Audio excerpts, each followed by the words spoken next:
ఇప్పుడే పెరట్లో నుంచి తెచ్చుకున్న మునగాకు. ఈనెలు లేకుండా ఆకులు మాత్రమే ఒలుచుకొని వేరు చేసుకోవాలి.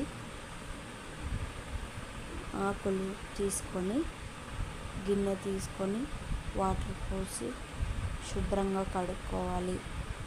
కడుక్కున్న తర్వాత విజిల్ కుక్కర్ తీసుకొని విజిల్ కుక్కర్లో వేసుకోండి.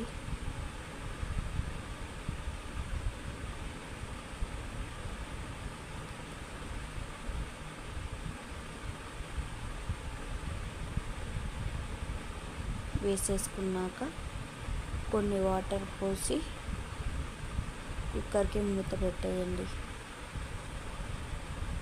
ఒక 5 విజిల్లు రానిచ్చి మూత తీసేయండి. తరువాతకి ఆవాలు, జీలకర్ర, కరివేపాకు, ఎర్రగడ్డలు, ఉప్పు,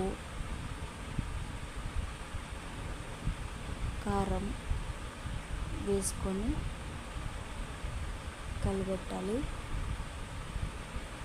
మీ క్వాంటిటీని బట్టి, మీ టేస్ట్ని బట్టి మీరు వేసుకోవచ్చు. తర్వాత మునగాకు వేసి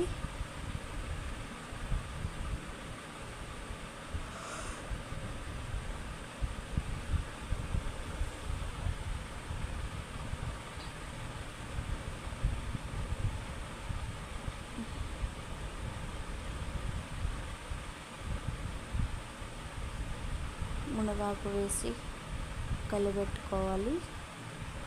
ఎందుకంటే నీళ్ళుగా ఉంటాయి కాబట్టి మెత్తగా వత్తేసుకోండి.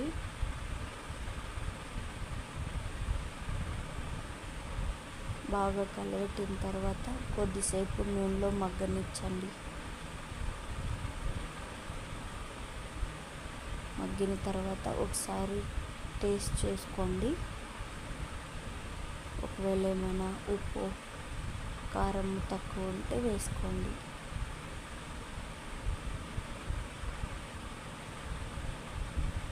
శనగిత్తనాల పొడి, శనగిత్తనాలు, పప్పులు, ఉప్పు, తెల్లవాయి, కారం వేసుకొని ఆడించి పెట్టుకున్న పొడి వేసి కలుపుకోండి. అంతే, మునగాకు ఫ్రై రెడీ అయిపోయింది.